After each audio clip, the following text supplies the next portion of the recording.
Hello, this is Jamie Mitchell. We're back with another episode of Libertarian Uncensored podcast. Let's get right into it. First, we have central banks brought excessive inflation. Now they bring stagflation from Deacol.com by Chabonet, and that is a post about how the central bank is apparently bringing inflation and stagnation. I said, why not both? And I linked to the Wikipedia page for stagflation. That might be coming soon as well. The economy is just doing really bad right now, but sadly, the people are gaslighting you into believing it's good, but it's not good. It's actually really, really bad. And I think it's only going to get worse as the next year goes on. I don't think it's going to get better even if Trump wins. They're both bad when it comes to the inflation and the stagnation and the stagflation. So I don't think it really matters. So they both won't end the Federal Reserve, and that's what's causing it all, I think. Then we have a political candidate beheaded a satanic temple statue. Now he faces charges from Vice.com by Whittling Dan. And I said, I don't know if I commented on this one, but I definitely do think, I definitely think people want to justify vandalism. They should be able to justify vandalism. I personally don't think we should have statues at all, but, I don't think a lot of the people who destroyed the statues in 2020 were charged with hate crimes and I think that's something that is important to remember as well. Then we have a gloomy mood hangs over Ukraine soldiers as war for Russia grinds on from APnews.com, and that's number one by Chabonet. And I guess I would agree with that because I think Ukraine's going to surrender soon, or they're just getting men off the street like 90-year-old men just to die in front of or it's cannon fodder. Russia's just going to win when it comes to the numbers game, I would say, and that's just only a matter of time. Then we have how the American citizens are leading rise of settler violence on Palestinian lands from TheGuardian.com by Whittling Dan. And yeah, I definitely don't think we should be justifying, ultimately all land does come down to who has the force to maintain it. And I personally don't really care for the settlers, but if they have the force to maintain their land, then I guess that's on them. I personally think it ultimately does down to who has the force to do what, and that's ultimately what all life revolves around. Then we have the Fed pivots to what from theepictimes.com by Chabonet, and they said, yeah, I think the Fed, they're never good. I think they're just going to get us more and more into this debt and stagnation, inflation, stagflation stuff, and that's why we need to end them as soon as possible. Because if you look at the value of a U.S. dollar in 1913 when they were created compared to the value now, it's only 0.05% of the value. That's why we got to end the Fed and get back to sound money like the gold standard. And we have Georgia taxpayers lose $160,000 for every job created by film tax credits from Reason.com by 2000 Time a Charm. And I said, and I don't know if I commented on this one, but yeah, it just goes to show you that they can always find a way to steal your money, even if you try to make it otherwise. The government's always going to get your money, even if you try not to make it otherwise. That's why we shouldn't have all these tax stuff. If people want to pay taxes, I think they should be able to do so. I don't think they should be forced to do so. We need voluntary taxation. People shouldn't be forced to do something if they don't want to. Then we have the inflationary profits hypothesis is mush from ire.org by 2000 Time a Charm. And I would agree with that. People want to say, "Oh, inflation is just for corporate greed," even though that's not. That's just how they want to justify it. But that's not how it is. Inflation. It was a supply chain. It wasn't working for a while because of COVID, and then the Federal Reserve just printing money. But no, they just want to find excuses saying, "Oh, it's all corporate greed." That's just how people justify things to themselves. They say, "Oh, it's not really the cause that's actually causing; it's actually this other cause that I want it to be convenient for my narrative." Then we have Until We Have All the Ponies We Deserve from ZL5563, and that's from a tweet from Vermin Supreme, and he says, it's just get a better job until Burger King is closed at 7 p.m. because no one wants to work there. It's just get a better job until the line at this grocery store is 20 minutes long because the cashiers found freelance work. It's just get a better job until we wait at your favorite restaurant is at 2 to 3 hours because no one wants toast to serve. It's just get a better job until people actually go get a better job. Then it suddenly becomes, why are people so lazy? Why does no one want to work this shitty job? And you reap what you sow. You ask for this, and I guess I would agree with that. The thing is that uh I would agree with that. The thing is that ultimately labor is what people are willing to pay for. And if people aren't willing to pay for something, then they're not going to get it. And that's why I think, we do need to probably pay more for our service jobs if we want them to be as efficient as possible.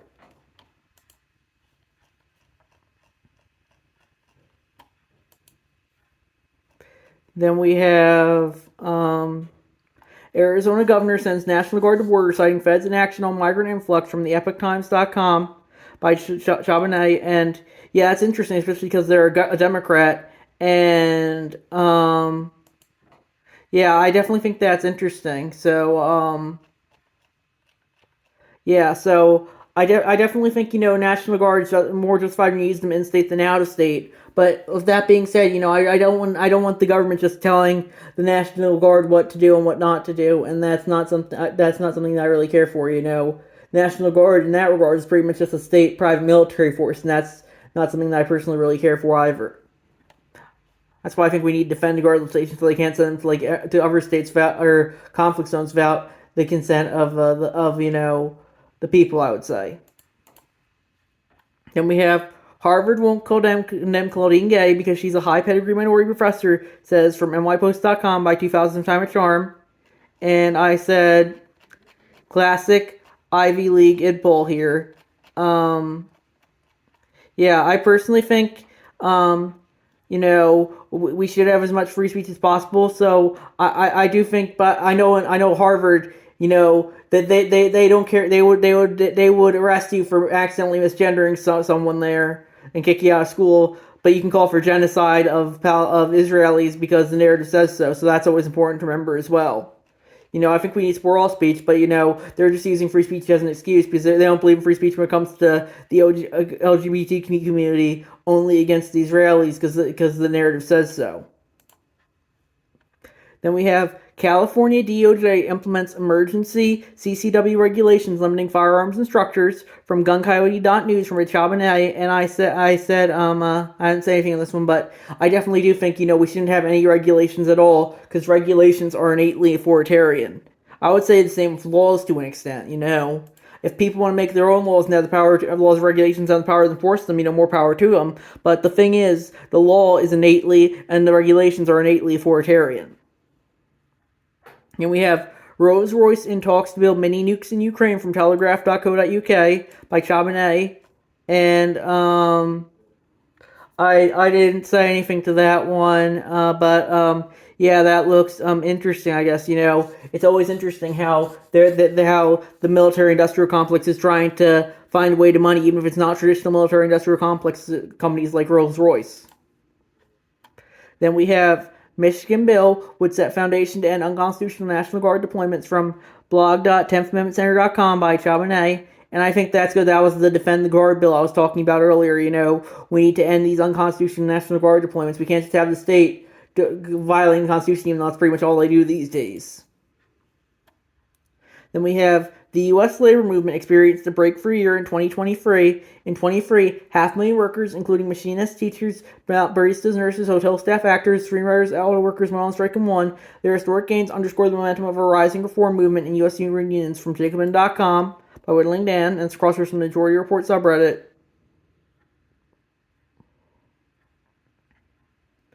I like what Incorrente says here. Unions can be a great thing. Odd, though, how many people are eager to force people to participate. It's a great deal, and by God, we're going to make you take it. And I agree. If people want to voluntarily form a collective union, I think they should be able to. But I don't think they should be forced to in a union if they don't want to. And that's increasingly what people are forced to do. They're forced to join unions. I don't think that's a libertarian perspective.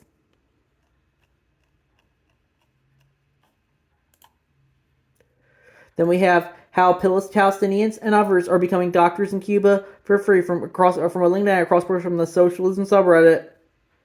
And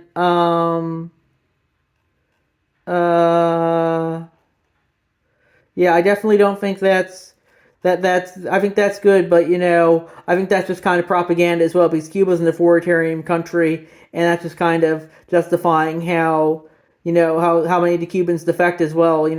Cubans, I like what 2000 Howard Charles said. Cuba's doctors are defecting. Usually, families are threatened for retaliation if they leave working overseas, and that's from a Reason Doc article from 2018 or 2022, The Myth of Cuban Healthcare. Then we have McDonald's ends in Japan versus America, Captain Obvious, and that's a YouTube video I posted, and I said in the Japan ad is just a happy anime family eating. Well, the McDonald's ad is a social media post. Oh, it's a black trans woman says, "Oh, in this Black Lives Matter moment, black trans woman had a message: stop killing us." I said, looks like the DEI and ESG mentality isn't as strong over in Japan. Meanwhile, in the US, companies like McDonald's are essentially being used as mouthpieces to push an agenda. It's not a coincidence that they were one of the brands to stop posting on Twitter recently.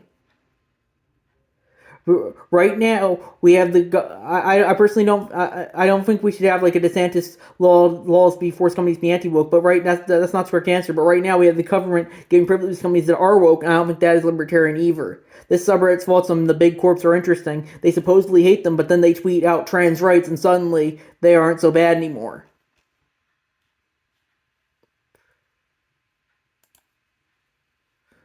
Then we have new bill would require NYPD to document public encounters, and that's from Chobney. That's a YouTube video from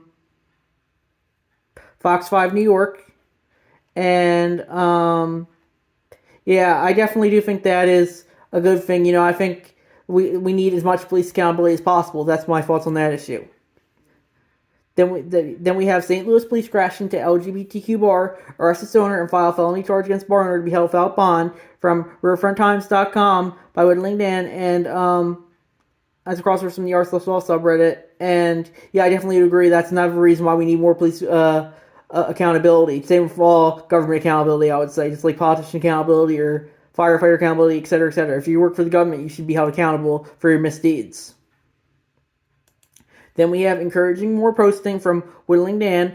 They said, I just want to encourage more of a regular, more long-term commenters on the sub to actually post more content. Without enough content, it would be easy for someone to come along and post enough to change the front page of the sub to be something more conspirational, verifiable disinformation, websites being linked. Something like this could draw on users from other less than reputable subs. As elections approach, we will also be seeing more posts from bots and others specifically to change the narrative. It happens regularly at election time, and in the sub that shall not be mentioned. I am simply asking for the regulars here, that those that want this sub to be taken seriously, acknowledge libertarians and the left-right spectrum, we must post more quality content and from reputable sources.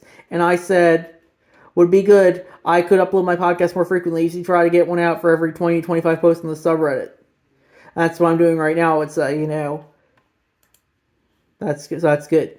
I think if people want to post, they should be able to. But some people say we should have a post limit, and I personally think, well, post limit, that's kind of authoritarian. I personally don't like it when people post a little too much because I have to do this podcast a little more frequently. But still, I don't want to tell people what they can and can't do. I'm a libertarian. One of the things I do the least is telling people what they can and can't do.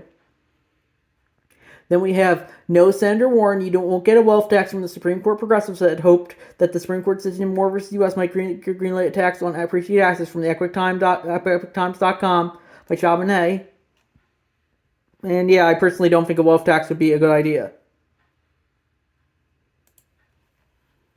We have David's document on how the Fed wrecked the dream of homeownership from internationalman.com, over by Charbonnet, and I would agree with that. Then we have gun rights group sue Vermont over 2 firearms laws from vermontdigger.org by Charbonnet, and yeah, I think that's good as well. And we have following a $148 million victory, Georgia election workers sued Giuliani again, seeking to prevent further defamation from abcnews.go.com by Charbonnet. And I said, defamation goes against free speech, IMO. I personally don't care for a lot of what Giuliani says, but he definitely has the right to say it, I would say. Then, humans may be fueling global warming by breathing. New study from nypost.com. And by Charbonnet, and I said, study shows whatever narrative I agree with. So he says whatever narrative I agree with, that's always what the studies seem to say these days. Then we have Achieving Equity Through Mediocrity, Chicago News Eliminate High Achieving School Programs from JonathanTurley.org and over by Chabonet. And I said, I heard Oregon, California were getting rid of honors classes as well, but the leftists here always say that the right is the one who wants children to be uneducated. Then we have Just Say No didn't actually protect students from drugs. Here's what could, from Zach Ness, and that's an article from NPR. And I would agree, if people, I think, people shouldn't need to be protected from drugs. If people want to take drugs, they should be able to take drugs. If they don't want to take drugs, they should not be forced to take drugs. Sometimes there might be accidents, but that's how life goes. Then we have Elon Musk fight against media matters gets backup from Missouri Attorney General from Zachness, and that's a post from the STLPR.org. Yeah, I definitely think, I personally don't really care for media matters, but if the state wants to help Elon Musk and if the state wants to help media matters, I guess they both should be able to do so. It appears to me the proxy war between more conservative people and the more liberal people. And, if people will just try to justify, I personally think we need to support free speech. So that's why I'm more on Elon's side, the media matters. But, if you want to support something else, that's okay as well, I guess. Then we have The Cost of Diversity, Equity, Inclusion at Illinois Universities from wirepoints.org by Chabonet. And I definitely would agree there are a lot of costs to DEI and ESG and all that stuff. Then we have Is the Epoch Times Disinformation plus Misinformation Whittling Dan? And then they say, it might be because, it's funded by the Falun Gong Code. And, ultimately disinformation, misinformation depends on who you ask, I would say. I like what Incruente writes here. No media source can be trusted on its own. Every conservatively sourced media, without exception, is ignorant, biased, apathetic, or some combination of the three. It's one of the reasons it's important to have multiple sources, because every major outlet has lied, usually more than once. I think that's a great point. Then we have Ukraine War Latest. We're not starting to lose this war, Zelensky from BBC by Chabonet. And, I definitely would agree with Zelensky there, but, Zelensky definitely has his narrative as well. Then we have New York Governor Kathy Hochul signed a bill to form a commission to study what slavery reparations look like in the state. And that's a tweet from USA Today. And I definitely think that is, I personally don't think, we should have reparations for slavery. But if people want to voluntarily pay reparations for slavery, I think that should be on them. Then we have Colorado Supreme Court gets Trump off the state's 2024 primary about violating the U.S. Constitution from NBC News. I posted that and I said, only going to help his claim that the system is rigged against him. And finally, we have a new study. At least 15% of all Reddit content is corporate trolls trying to manipulate public opinion from Medium.com. And I posted that and I said, feels like the percentage should be much higher.